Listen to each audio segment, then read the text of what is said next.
Hello and welcome to episode 24 of Hey. Journeys and Fandom Season 2. Woo! Yes, we're back again.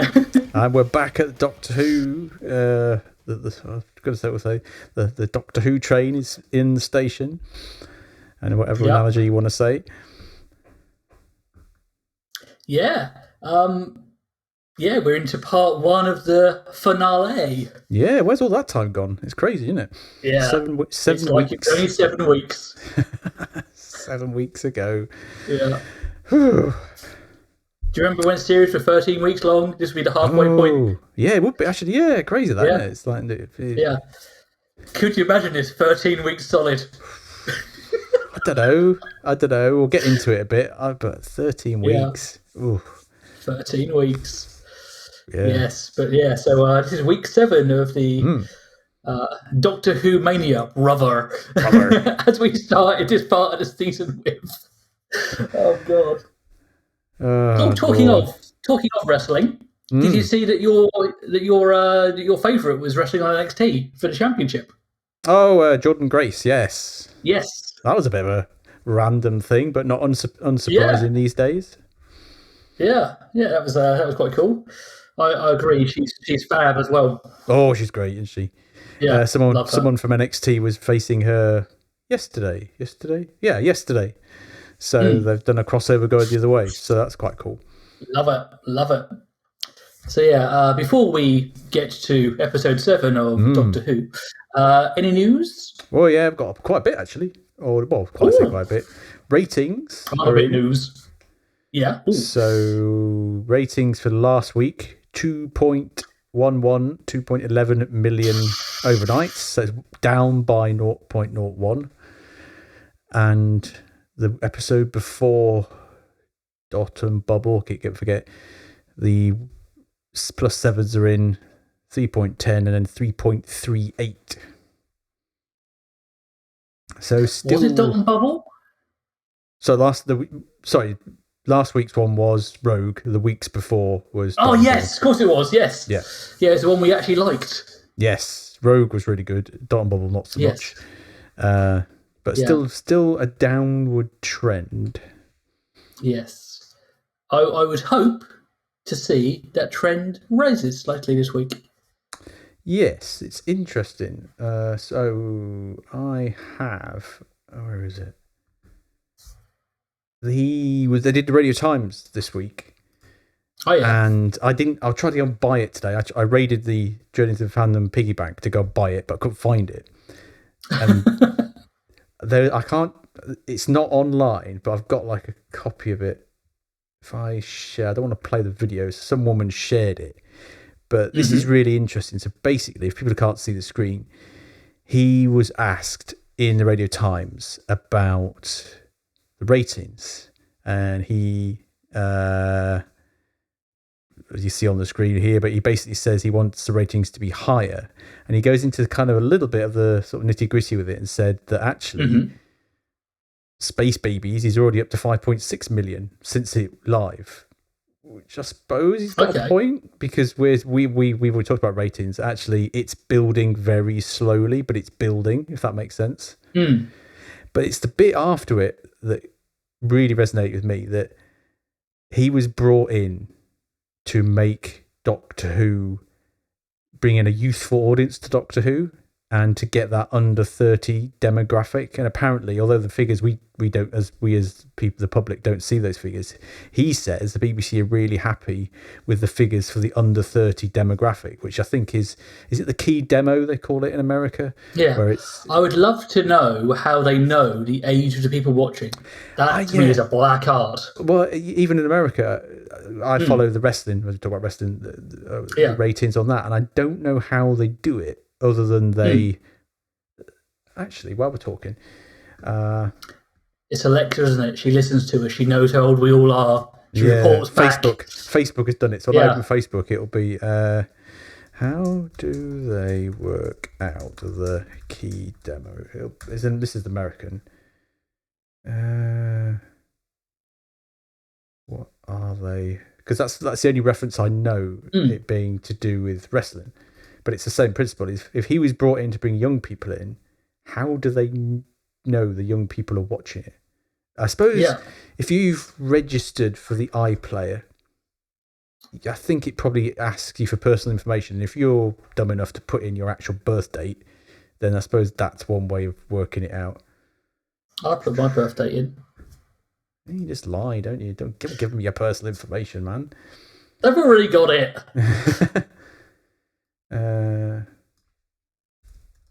I can't. It doesn't say. It used to be like on surveys and stuff like that. Like they'd actually bring people up. Yeah, because again, if I'm using my account, how do I know if I have a household or if it's just me or if I've actually got like 50 children or whatever? It's a real tough one. It's an interesting topic, and also I fear a dark art of basically people making shit up. No, it's American. I don't know. We're going to have to do a bit of digging on that one. I think that's something for next week. I'm going to do a bit of digging and see if I can find out what it is. But if you work on the principle that he was brought in purely to improve the youth demographic of the show, I think he's probably succeeded with that because, as we've talked about, ignoring all the politics around it, it is focused now on that, I would say, I don't know, 18 to 25 demographic, probably. Yeah. Whereas we kind of said in the past, it used to be for families. It's not for kids anymore. I would say that. It's not marketed at kids. It's marketed at that 18 to 25-year-old demographic. And I believe that. And I think he's actually succeeded. Because I was looking the other day at they do the Doctor Who official podcast. So like us, but on a budget. There's 3 people. There's normally 3 people that sit round a table. Yeah. And they're all in that demographic. And they're all... Is Crystal one of them, or is that my imagination? Yes. Yeah, she does. Yeah. She works for the BBC in some variety or another anyway, or something. Yeah. But she's always in the Doctor Who stuff, but she's in that. Yeah. And they recycle this group of people, and they're all in that 18 to 25 demographic. And it's like... Because I thought, wouldn't it be nice if you had a section of the Doctor Who fandom on that podcast and had an old person our age, and some young people, but obviously not, because they're trying to tailor it to that younger audience. So that makes sense. So I thought that interview was interesting. He also went on to say that he's writing the scripts for series 3. It's not been commissioned yet, and Shooty is off to do a play in between. And I found that he's doing in The Importance of Being Earnest in the West End. Between, what dates did it say? November this year to January next year. So they're obviously not going to film anything, probably until they see how a successful next series goes, I wouldn't think. So that makes sense, doesn't it? Yeah. So they're gone, like we said, gone are the days of old Who where they're tied in and they're filming back to back. There's going to be a gap. Yeah. So series 2, Doctor Who, will finish, I imagine, this time next year. If they go for the same thing, whether they do a Christmas one, I don't know. And then there'll be a gap. Well, there might not be a gap, because if you think about it, if they've already filmed 2 back to back, they've got one in the bag. He finishes his play in January. He could be back filming. Yeah, I'd assume they're filming February time. Yeah, so actually, in some ways, if they do get commissioned for a 3rd series, it will come, and we'll know about it sort of around, well, after Christmas time, won't it? Because that's when he'll be back, unless they kill him off. They'll analyse series 1. Yeah. And they'll get a vibe for series 2, I think. Yeah. And then obviously series 3, they might even kill him off. We never know. So who knows? Episode 1, kill him off. Yes, regenerate him. That would be bold, but it'll be series 3 regenerate, because it always is. He won't hang around more than 3 series. That's the norm, isn't it, these days? Well, it's Pete Davidson's fault, isn't it? He said 3 and done, and pretty much all the New Who guys have done that, because he said that to Tennant, and they all follow his lead. Yeah, it's the trope. Didn't he get that from Patrick Troughton? No, he got it from Pete Davidson. Yeah, no, Peter said, didn't he beat it out get it for Patrick Troughton originally? Am I dreaming that? I don't know, because obviously Tom Baker hung around for far too long, and it was the whole idea of do it, make your mark, move on. Yeah. Yeah, so it might have been Patran originally, but that would be interesting because obviously he was the first of the new. Maybe. I know he's definitely Pete Davidson, definitely. Yeah. Yeah. And well, it is his father-in-law, isn't it? So makes sense. It permeates. Yeah. Don't linger. Yeah. Anyway, so we shall see on that. But I thought it was interesting, the youth thing. Yeah. I genuinely agree. I think he probably successfully has pitched it at a certain demographic. He said about making it more youthful and stuff like that, which, again, in some respects, he's done that. And in some respects, he hasn't. And I think we'll probably touch on that today. Like I say, we're definitely the youthful audience, right? Oh, yeah, youth. Yeah, youth. We're youth, we are. Down with the kids. Yeah. Yes, I love that phrase. My girlfriend hates it completely, but I always use it on a regular basis, and she hates it every time I say it. Her soul dies a little bit every time I use those words. Yeah, we are. I am down with the kids. Oh, yes. Oh, yeah. Oh, baby. Right. So I'm going to preempt. I'm going to start this time. Usually, dear listeners, when we don't like something, we rant about it for a long time. So if I was to record this podcast about this episode, it would be about 10 seconds long because I really liked it. Yeah, I'll go with that. I really liked it too. Right. Cool. Next week on this episode. On Fandom. I've got the old man. Cool, move on. Old man shouts at clouds background, but I don't really need it. But I feel they have to be consistent for the entire series. Yeah. No, you have old man shouts at clouds. I have Power Girl. Yes, there we go. We have different backgrounds. Shouts at clouds. Oh no, I'm tired. It's been a long day. Yeah, it has been a long day. But no, all joking aside, I enjoyed all of it. Actually, this is just a good episode of Doctor Who. Let's wait till next week to see how Russell fucks it up. That is exactly how it is. We said it last week. Last 3 episodes of Russell T Davies shows always are really good. Really good penultimate episode, really good penultimate episode, and the last one is always rubbish. So if he's following his trend to next week, he's going to be rubbish.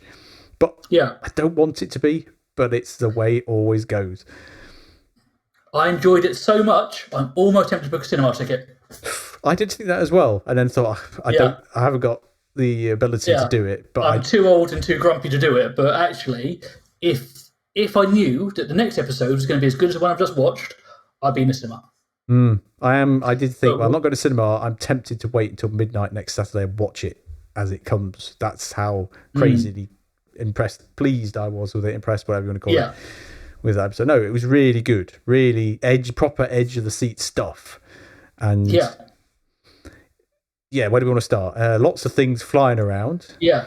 Well, obviously, the classic, if you haven't watched it yet, watch it, because we're going to talk about it in detail. Spoilers, yes, on multiple levels. Yeah. So, the fact that I felt so stupid, the fact that she's called Susan, I went, how did I miss that? No one. You know when your brain just goes, sorry, what? And you just think, no. I went, how did I miss that? How? It was as if, and it made me chuckle, they'd somehow watched all the YouTube videos and all the web theories about who she was and then threw it into the episode, because you had anagram of TARDIS, which loads of people have been saying. We had Susan, his granddaughter. But the actual big reveal, some people had got it, but no one really. I don't think I've seen anyone who had the theory related to the name. They hadn't linked those two things up. No. We guessed it because of the pyramids in the back of the perhaps. Yeah, but that was a red herring as well, wasn't it? Because that was just two more faces we've not seen in the show, but have obviously popped up in books or something like that. Yeah.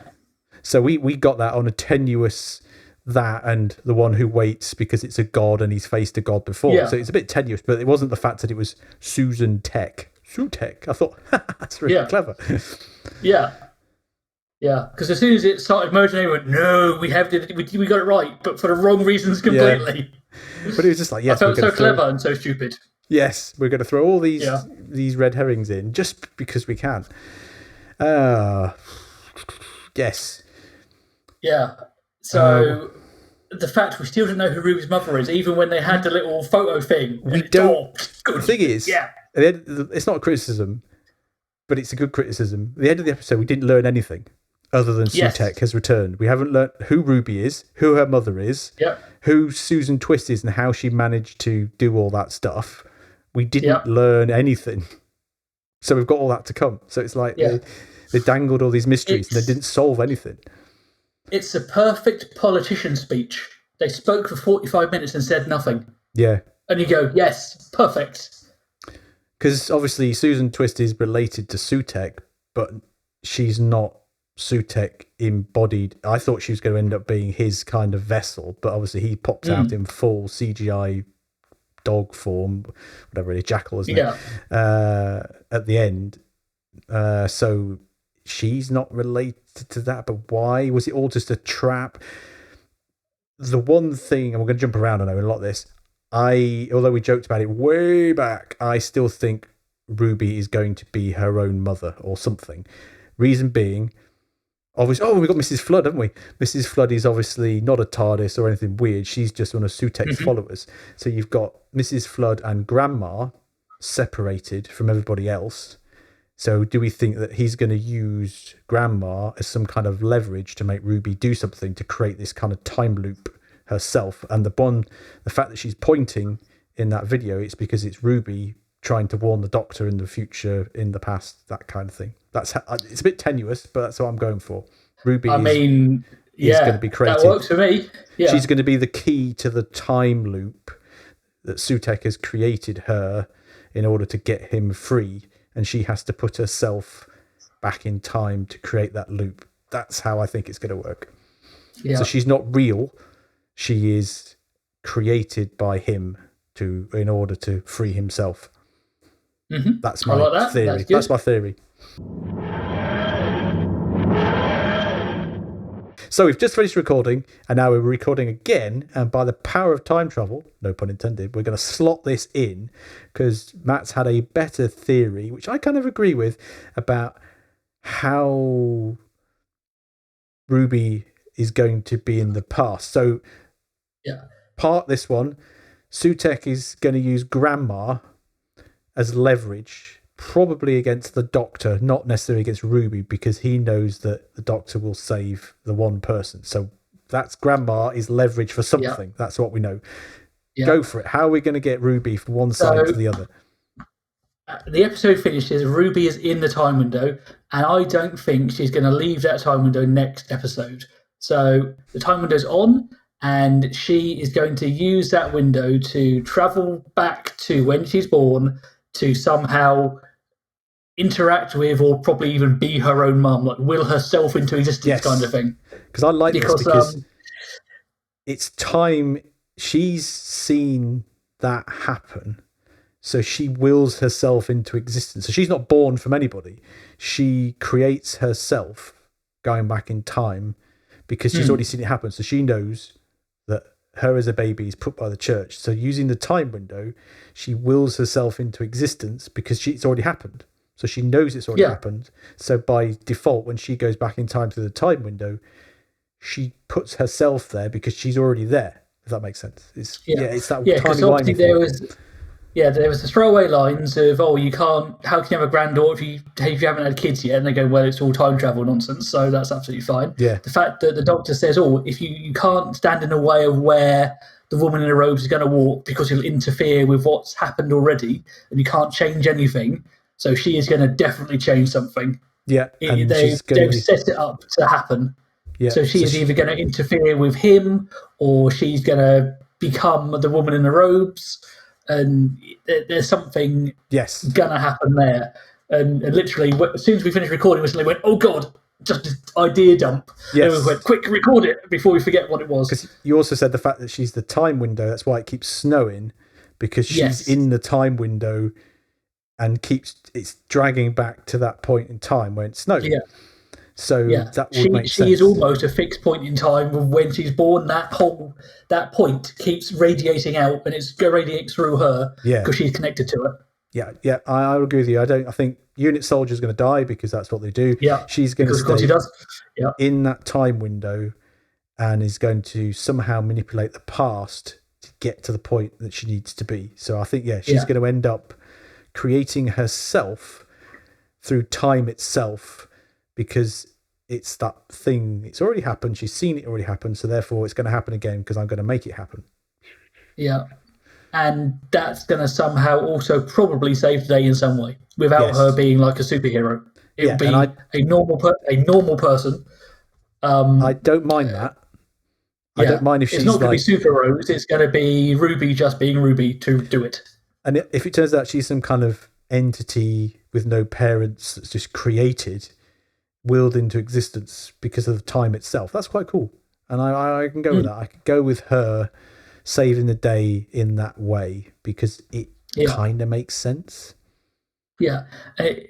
Yes, it would be another companion that isn't a standard human, but actually, I think we're slightly bored of the Roses and Amy's and Claras that are all... Davina McCall. Davina McCall said when they did the genetic DNA tests for her, they got no match. They got no match because she hasn't got any parents, because she's just created by time itself. She's created herself, so there is no DNA. Yes, I love it. So she's got no familial DNA because she doesn't exist, because she's her. Because she's just like spawned herself. So she is her own parent, which is weird, but it works and I like it. Yeah, and because obviously you got the TARDIS within Sutekh, and so somehow she's going to create everything she needs to do to make this loop not happen. Yeah. It'll probably be nothing like this. It'll probably be really simple, but I think that's the best idea. We like the idea. Yeah. So yes, next time on Journeys to Fandom Unleashed. Right, we will go. We'll see you in the past, in the future, back in the past. Goodbye again. Adios. Bye. And the old Harbinger, so again, shortened names. What was it? Harriet Bringer or something? Harbinger. And I went, yeah, cool. Nice. Did you hear you mentioned the trickster in that little phrase? Because that was one of the theories, that the trickster was going to be the main villain. So that was quite cool. So it was a nice series. And there was a couple of other gods in there besides Maestro and Toymaker that I'll have to put the subtitles on. Who was the one they didn't catch? Because obviously in Unit I talk about, we look at all this stuff, and it's the one we didn't get. That little beginning of the episode. Beginning of the episode when they're saying the people to keep an eye on when she's on stage talking, and they said, we keep an eye on this, and obviously it's not a TARDIS, but we keep an eye on people apart from the one that we didn't get, and the little kid again. Just goes, that one. And I'm going, who the hell is that? Yeah, I think you just have to rewatch it just to kind of. There's a lot of information flying around, and lots of not jokes, but in kind of if you know kind of stuff. Yeah, and you just go mad. Because there are a couple of bits I went, wait, what? I had to rewind for like 20 seconds and go, right, what did they actually just say? Just so I can, On the plus side, I didn't doze off. I was very much to the TV, ready, watching, taking it all in. I thought the time window thing was cleverly done, where obviously they hooked it up to the VHS, and it was VHS-y type effects. Correct me if I'm wrong, and I think I've solved my own question here, is Ruby and her mum say they watch the VHS every year. Ignore the fact that a VHS is probably worn out after 19 years, after having to keep watch it. The Doctor wasn't in the video they watched last year because he hadn't gone back in time yet for it to happen. Because obviously they haven't seen him in the video yet because it hadn't happened until Christmas just gone. Obviously, I'm talking about this Christmas before last, when they sat down and watching it on their own. He wouldn't have been in it because they hadn't met him yet. Am I right in thinking that? Again, it's what rules of time travel are we using? Well, that's how I work out. If it happens, it always happens. Yes, and actually, why there ran? Yeah, and again, depending on where it's coming from, it'd be really weird because obviously she would know him before she knew him. So and that's the only way I can explain it. Is because it hadn't happened yet. It wasn't in the video until it happened. That's the time, the rule of time I'm working with. Bill and Ted rules, Back to the Future rules. Who knows rules? One of those many rules. But that's because I was thinking, but obviously it wasn't just the video, because it was him also adding his time lordiness and Yes. actual memories and discussion. Yeah, so he was to kind actually, what using it as a baseline and adding in all the extra thing know what happens. Yeah, so it's kind of a little bit, pinch of salt time. But Yeah, because she also said in the video she doesn't point either. Oh, yeah. Unless I've imagined that. Yeah, but there's something they said in the video she doesn't do it in the video they watched. So obviously it's changing as wibbly-wobbly, timey-wimey, yeah. It's as if it's changed as he's starting to influence it by being in the time window, but not in the time window. Yeah, that was good. Yes. That was the kind of building tension was really good that way. It just suddenly everything started to unravel a little bit. I also love the fact that when you walk in, they go, "Oh, this is a really, really high-tech time window we've been spending years on." And he goes, "You shoot us together, didn't you?" And he goes, "Yep. This is time travel with an expert versus a beginner." And just go, "What the hell is this?"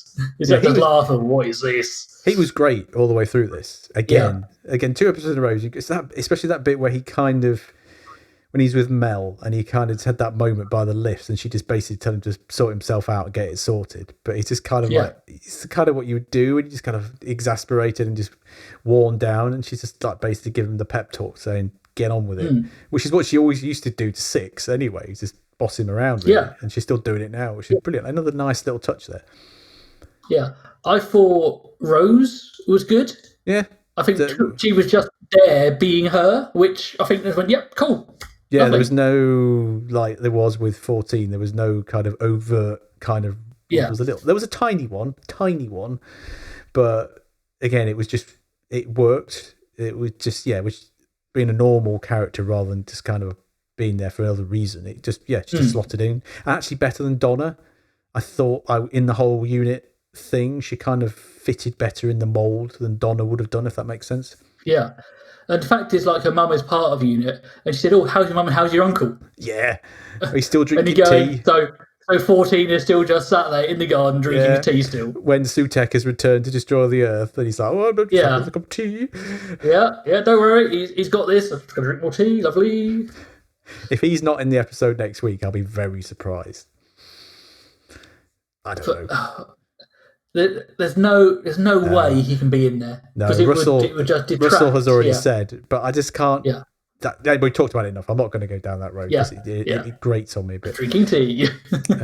What else? Because again, it was kind of weird. I suppose they had one mystery and then they had 2 mysteries, and then he was like, "Right, what about this woman?" And it was nice to see that unit had already got her and tracked her, and they were tracking her, and it was all kind of, "Oh, you're doing this. Okay, I've got another mystery for you. Let's sort this out instead." Because I was trying to think back, and I have to watch it again, is how did we pivot from one mystery to another? All of a sudden it was, okay, and we've got Ruby here. We need to solve this as well. Can we do this at the same time? It was kind of, it pivoted. I can't remember how it pivoted, but it just did. Well, it literally, he sort of said, "Oh, I need to find out about this." And they went, "What, you mean her that we've been tracking for like ages?" Cool. And he goes, "Oh, right, fine, we'll do something else then." And now that I've got your attention. Cool, all right. Yeah. While I got your attention kind of thing, Ruby, hi. She can make it snow. She's got videotape. Yeah. We saw the crack in the ceiling in Ruby's flat, which was nice. Bit of continuity there. It'd been fixed. So that was good. I was like, "Oh, crack in the ceiling." Yep. What else? It was just a whirlwind, wasn't it? And the fact they were always like testing and going, right, what is she? And then obviously at the end, which has got the hands over the face and it gets out. Yeah. That was nice. There were words in that just. There were some nice practical effects there. It'd be interesting to see how they do Sutekh next week, because obviously CGI at the moment. I always liked Sutekh when he was just like a man, or like the old school. I know it's obviously the 60s and stuff like that, or 70s, but if it's all going to be CGI, might be all right. Obviously, they've got the budget, don't get me wrong, but it'd be interesting to see how it's BBC CGI, not Gollum CGI, isn't it? This is the problem. Yeah, so, but some of the effects were really good. Like when the TARDIS landed in Unit HQ, that was really cool. That was done well. But then, it will be interesting to see how the Sutekh creature plays out, or whether it's a bit like interesting, the same voice, the devil thing, where it's kind of he's not actually physically talking to it, he's talking to it in his head, that kind of stuff. Yeah, Yeah, I like the fact that when they're playing in reverse, suddenly go, why is there a TARDIS in the middle of this, like, just dust cloud? And you go, wait a minute. And again, that's a third mystery of how did it we haven't get worked there? out how did Sutekh escape? Yeah. And Yeah. so how did it attach itself? Unless it was the end of the universe from 14's time, where it just goes, if I break the salt and all that stuff, it weakens these barriers and suddenly stuff comes back that it shouldn't do. It's hitched a lift very slowly across sort of time and space, and it's just been... But then it doesn't explain what Susan twists, unless that's to bring... Unless it's all part of the concept of it being 99% a trap. That whole thing was going through, and it's becoming more evident it's a trap. So maybe it was just she was just there to lure him in to the point where he can get Ruby in the right spot to break this all timey-wimey circle time thing. Yeah, because let's face it, which villain in their right mind is going to give themselves a name and remember TARDIS? That's literally going, here's a big, like, flucky... Yeah, come get me. Here's a target, come find me kind of thing. Yeah. Yes.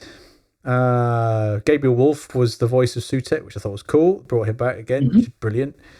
The look, well, we'll see how that pans out and where it's going. There's actually there might be a trailer while we speak. Let's have a look. What else? Do I want to see a trailer? I honestly don't know. Oh, I will not play it then. You play it. Well, no. Before we play it, I always find that sometimes a trailer can be, especially for a two-parter, because will they give away? That's my fear.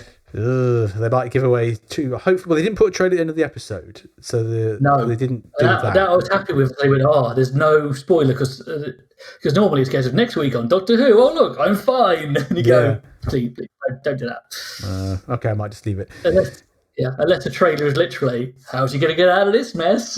Because he is in a bit of a pickle. Because there's not a lot anyone can do. Interesting. This episode. Then they've been harping on about we were going to go down the fantasy route. This wasn't fantasy. This was classic Doctor Who sci-fi again. Sutekh is not a fantasy character. It's born out of Doctor Who lore. So this kind of sort of thing. We're gonna move on. There's only one episode in the two goblins, and only one episode in this series where they actually did something, and that was the old 73 yards. Everything else has been sci-fi to a certain extent. Yeah. And to not put too fine a point on it, Doctor Who is a sci-fi show. And you just go, it just is. And if you try and pull away from that, unless you're saying, or unless the Bieber saying, actually, the target audience doesn't like sci-fi and is in fact more into fantasy-esque stuff, but you're going, really? Just come on. I think it needs to just be that proper kind of spacey sci-fi show, just a classic. This is a core element. Just do it properly. It felt like these this week felt like classic Doctor Who, like classic New Who. You know what I mean? It felt like a sci-fi, but didn't feel fantasy at all. So where that kind of quote and that kind of idea came from is beyond me, because really we've not had a fantasy-esque episode at all. Really, it's all been sci-fi. I've had a thought. There's been no Daleks this season. They've got to be in it. Christmas, got to have to be Christmas, isn't it? Children in need. Oh yeah, if they can slot them in, that counts. Does that count? Well, no, as they haven't been in the main series, unless we're having Daleks at Christmas, I think it counts. It's tenuous. It was one Dalek, wasn't it? Yeah, there was a definite Dalek. Let's have a quick look. Old Davos. Davos. That well-known Greek. Yeah, old Davos. yeah. Old Davy Boy Davos. Nothing about the Christmas special apart from... it exists. Sid Moffat's writing it. Oh, God. Both... Yeah. So it's going to be Christmas Day again, so both of them have been on Christmas Day. Don't know. Does it count? I don't know. It's the myth, though, isn't it? It's the myth that is real, but it's not real, that the Daleks are contracted to be in every season regardless. So I suppose they could have got around it like that and had them in Children in Need, and then that gives them that get out clause, doesn't it, for another year? Yeah. Because again, is it a real thing? Is it just an urban myth? And actually, does 2 minutes in a Children in Need special count? Because it's technically part of the season. Yeah, and the Dalek spoke, didn't it? Did it speak? No, because Davros was there. Yeah. It was literally the prototype, wasn't it? He was talking to that bloke. He was talking to the bloke, wasn't he? Oh, I don't know. Yeah. Well, let's assume they're either, if they're not in the Christmas episode, that means the myth has been broken or it's been kind of proven right. Yeah. Get out of jail clause. Tick. Yeah. Cool. Continue Dalek. Unless they just got rid of the Daleks completely. Well, just giving it back to the estate and just gone, no, I don't want them anymore. I think in some ways they're as tired as a lot of things, and actually just parking them for a... Yeah. Oh, hang on. Were they in that season, the first Jodie Whittaker season, where they tried to go all off piece and do things different? I don't know, because obviously they were in the time loop episode. No, they were in New Year's Resolution. They were in... it was in that series. The time loop episode, wasn't it? Yeah. No, they were in the first one where it was the Scout Dalek that was rebuilding itself. It looked slightly different, and it was rebuilding itself out of scrap.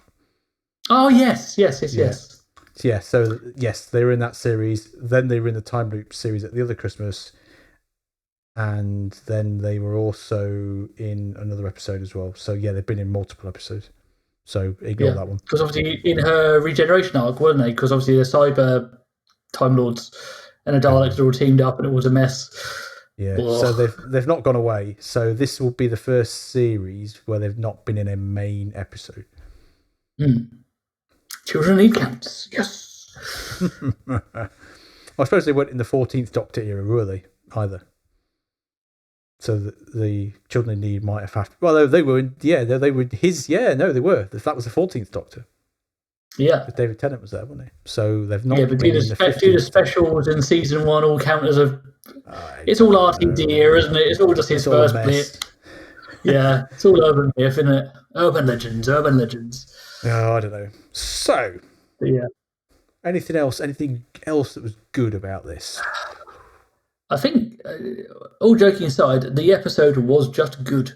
It was just a case of, I liked... And... You say? I like the start where he basically just rocked up and said, right, we've got a mystery, we need to solve it. Because normally it's a slow build to work in something out. But it was, no, right, this is it from literally the first couple of minutes.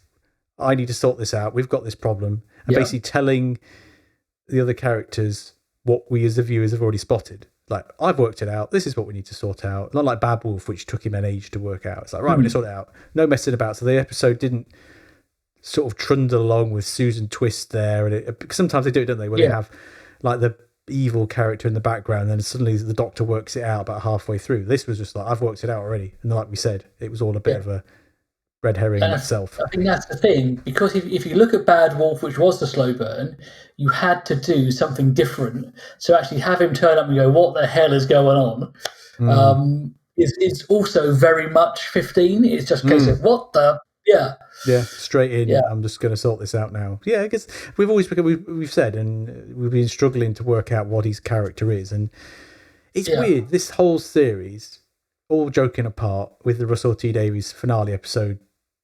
what's the word? Curse. Put that to one side. It's as if in the last 2 weeks, this series has suddenly just got itself into gear and actually now knows what it wants to be. So we've had the misfire at the start, and then it kind of trundled along in the middle, had a bit of a wobble with 73 yards trying to do something different, and then all of a sudden just went woof into overdrive. And it's as if and for us, it's probably different for other people, but the only time it actually started getting interesting is when they went back to its roots. They went back to how it should be, rather than trying to be something that's not. Yeah, and again, in a 13-episode series, those episodes that we despised would have been the filler episodes in between the good ones. Yes, or some of the slightly poor episodes would have been better for two-parters. Yes, and that was the thing. Like, all the episodes felt rushed, but this didn't, because you had a whole 50 minutes, an hour, whatever it is, to build up, and you suddenly go, "Oh, I've had all that build up. Now next week is going to be the climax of it." It's a case of, yes, it's what we want. Whereas if they tried to truncate that into one episode, it would have been garbage like all the others were. I suppose in the old days as well, it was 45-minute episodes, wasn't it? So they've had to have squeezed all that into 45 minutes. And when it used to be an hour, we were like, "Oh, it's an hour. It's not 45 minutes. What's going to happen for the extra 15 minutes?" Well, now there's the concept of adverts doesn't exist in America. It's all on Disney Plus, so it's 45 minutes is irrelevant. Yeah, I hadn't thought about that. It is. Yeah. It'd be interesting to see once next week's out of the way. You look back at the whole season as a whole and kind of look at what happened, because it's an interesting story to tell in some respects, because there's lots of stuff that's happened, and it's just an interesting thing to see where it goes after next week. It's got to get through next week first. Yeah, and I think we've touched on this. This is our fear, isn't it? Of RTD has done this so many times. It is the curse of RTD, isn't it? We just go, it's so good, and then it's so bad. It's just so bad. So where are we? Let's go back to the start. So season 1 was the one that didn't fit the mold. So you had Bad Wolf, and then you had the Parting of the Ways, which obviously was a big reveal about the Daleks. They were back in the series. I didn't know that was coming. That was back in before like internet days. And then obviously he regenerated at the end. That is the one that doesn't fit the mold. 10th Doctor was Army of Ghosts and Doomsday. So Army of Ghosts was all the thing, and it was Cybermen, and then it was Cybermen versus Daleks, which was great for kids, like I said, but I didn't really enjoy that. And also the fact that at the end of episode 1, you suddenly go, "Oh, it's a Cyberman. Oh, it's a Daleks." I was going, "Oh, it's going to be amazing." And like the old line of "This isn't war, it's pest control." I went, "Yes, Daleks have got this. They're going to do bad things." And then it just was all a bit, meh. Yeah, it all kind of... Yeah. It wasn't what it did. The build-up was there. Next one was obviously Sound of Drums and Last of the Time Lords. So Gollum Doctor completely ruined that one. Series 4, Stolen Earth and Journey's End. This way he just threw everything at the wall to see what was going to fit. We got Dr. Donna and all that nonsense. Again, really good. Davros was back first episode, and then he just got punked out, didn't he? Specials doesn't count because that's End of Time, and that was great. 11th Doctor. Oh, 11th Doctor screws in my mind a bit because I always get really confused with. Also, that's not the RTD era anymore, is it? No. Oh no, God, yes, not too far. Yeah, that's the Moffat era. Yeah, God, yeah, this is really complicated. So peaks and troughs on all those final episodes, and always the third episode, the previous one. So again, first series doesn't count because Boomtown was all right, but it wasn't great.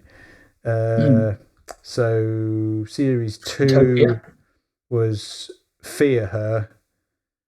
Well, that was a bit rubbish, actually. I stand corrected. That was the Olympic Games one, where it was the girl who drew stuff on the walls in her bedroom and it came to life. Yeah. That was a bit rubbish. Okay, maybe the mould is slightly not correct on this one. Series 3 was obviously great because you had Utopia. Series 4 was... But that felt like a 3-part episode, not a 2-part series finale. Yes, and the same with the next year because you had Turn Left, which had Rose back somehow. And that was obviously the lead into that one. So, yeah, not so much on that one, but near enough. Yeah. So it appears to be the penultimate episode, and is always a solid one because it's a build-up. But he just can't stick the landing. Yeah, well, Rogue wasn't really a 3-parter here, but it was just a really good episode. But yeah, it's that... he said it's like this episode, he keeps saying, go and see it at the cinema, you're going to get spoiled, it's the biggest finale we've ever done. I really hope they're not going to chuck loads of stuff at it. But he's brought back not a niche villain, he's brought back quite it's a villain that the fandom would know, which again is weird. So we are talking quite a long time about this. Yeah. Here's someone who is quite openly... Well, not him personally. You might have said it, but the press machine has gone out and said, "We're not interested in old fans. We're not interested in. We're pitching it at the youth." Yet here's a niche villain that has been brought back that has made us as fans excited because it is a really cool niche villain that everyone's been talking about for years. So he's got to explain who it is next episode. Yeah, if you're a newbie. if you're You a got no newbie, clue you're who not going to Sutekh clue is. what's going on. Yeah. Yeah. So this is because they didn't really explain it in that. It's just a god called Sutekh, but we all know who it is. So it's interesting that for someone who's saying they're pitching it, they don't want the older fan. They want these new younger people. He's really got to explain who Sutekh is next time. Yeah. Otherwise, it's going to get lost from it. Unless it's going to be a quick exposition dump by the I tribe before. suppose it's the Doctor's reaction to Sutekh, isn't it? That's going to be a little bit, and he can just do a one-liner to explain, or unit could even explain it, couldn't they? It's a god of death, panic. So, but it's interesting he's brought that villain back because it's a niche, very niche Doctor Who fandom villain, rather than something more mainstream. Do we have our regular section of Views of an 8-year-old? We do, and this is a really interesting one. This was the first episode where he was genuinely frightened. Genuinely didn't like what was going on, and in a nice way. I wasn't just letting him sit there. You must sit there and get scared. No, he didn't like the build-up, the tension, the woman in the hood, the whole thing with the TARDIS, because he was like going, "What's going on?" And all the way through the episode, he was asking so many questions, like, "What's this? What's that? What's that? What's that?" So I had to keep pausing it to kind of answer all the questions, but I was getting genuinely excited, going, "This is Sutekh," and it came. And he was genuinely freaked out by the CGI of the Sutekh thing as well, and all the masks and stuff. So success. He was genuinely behind the sofa. He had the cushion in front of his face, and I was like, "Yes, parental, ticking a box there." Yeah, but that's the thing. That's what we've joked about it before, but that's what Doctor Who is. It is literally, you are at home hiding behind a sofa because it is scary to a sensible level. Yeah, and I think that's coupled with that interview this week. I think this is where they've changed. Doctor Who is not it's not marketed to kids. It's marketed to tweens and that young demographic. It still is for kids, don't get me wrong, but it is now pitching stories and things, or it's not all the time, but most of the time, at a different audience, and the kids are getting left behind. That's my fear, is that we go through all these episodes, and my son's either liked it, thought it was a bit boring, but has never been genuinely scared by. Let's go through it. So, Space Babies, he wasn't scared about that. Maestro, he just was really confused with the whole thing. What's next? What is it? Boom. Yeah. He found that boring because it was just in one place. 70th Yards he found interesting, but he wasn't scared until of the it old ended. woman. At all. Dot and Bubble, he didn't like the trailer, but when he watched it, he was fine and he was just not fazed by it. This was the first one where he's genuinely gone, "Oh, I don't like this. I don't like it. It's scary," for lots of different reasons. And I thought that was really good because the Pointed Woman was a bit, because it was the music, the atmosphere, and it was just the way it was all shifted. And I was going, that woman's going to walk and through. Actually, the big rogue hood she had, and that whole sort of like long point with the thing draped down. I'm going, well, actually, if that's not a death motif, then what else is? Yeah, and it was. I thought she was actually going to come corporeal and then come real by walking through. So it kind of happened. I was going, "Oh," and he's going, "Oh," and we were all just kind of like, he could see something happen. So no, he wants to watch the second one. I said, "You don't have to watch it on TV." He said, "No, I want to watch it because I want to know what's going to happen." And I was like, "That's it. I've got you hooked now. I've got you hooked." Because he's doing Egyptians at school, so he knows about the jackal. He knows about death and the whole concept of it. And I said, "Well, really, he's just a space Egyptian, and that's kind of what he's about. That's all it really is." So I was quite chuffed with it today. So that's what it should be about. Doctor Who isn't. Yeah. I'm gonna save that till we go through the whole series next other time. But it should be for the kids. That's the reaction we should be getting. But I don't think because of this desire for ratings, we're not getting it. But anyway, like you said, I think this episode, restored my faith in the show is a strong statement, but actually, it was solid. And I went, yes, if you're gonna set a tone, do that. Just do that, please. That's all I want you to do. I think next week is going to be the test. Yeah, and for the curse notwithstanding, but they've got a lot to cram in a very short space of time. It's been good. It's the football analogy again. We've had 2 weeks in a row. We've had 2 good results. Can we get a good result in the final, or are we going to get absolutely hammered? Yeah. We need to stick the landing, guys. This is what we want to do. And like I said, I couldn't fall asleep. And as we know, I'm an old man, which everyone found really funny last week. Thanks, guys. I hate you all. I was glued to it. I thought, yes, this is good. I had to rewind a few bits and go, what? I don't want to miss anything. I'm going to probably watch it again before. I might even watch it tomorrow night because I had to keep stopping it. I might watch it on my own just to, again, there's 2 episodes in a row that I happily watch again. So, it's all down to next week. And I think, joking aside, part of me wants to go and see it in the cinema.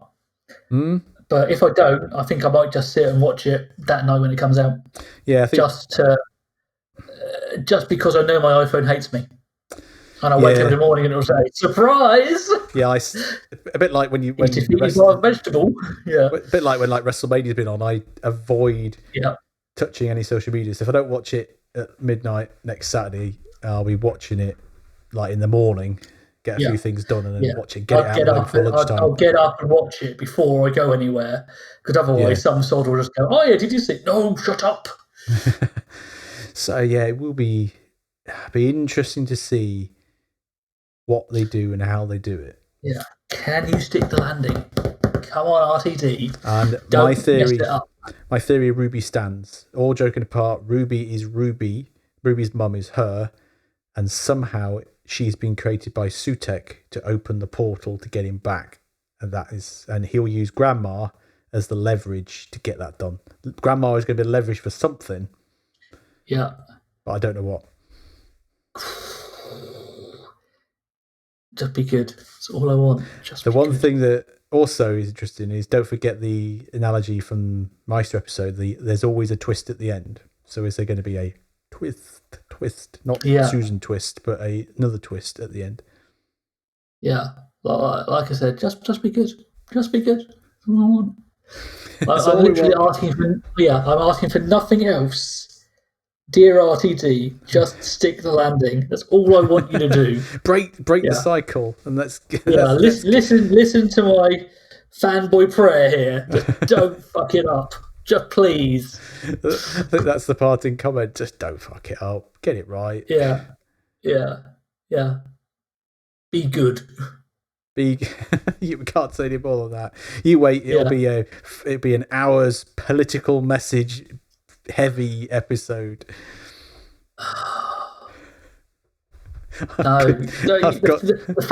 The fact you've let that idea into the universe is now forming and coalescing somewhere. Oh no! Yeah. I blame you, Tim. I blame you. Ruby VHS paradox is created. Woke Sutekh. God. Oh God. No, it'll be fine. It'll be fine. Yeah. I think my last 4 words of this episode of the podcast are simply "be good, peace out." On that note, let's go. Let's go now. Bye-bye.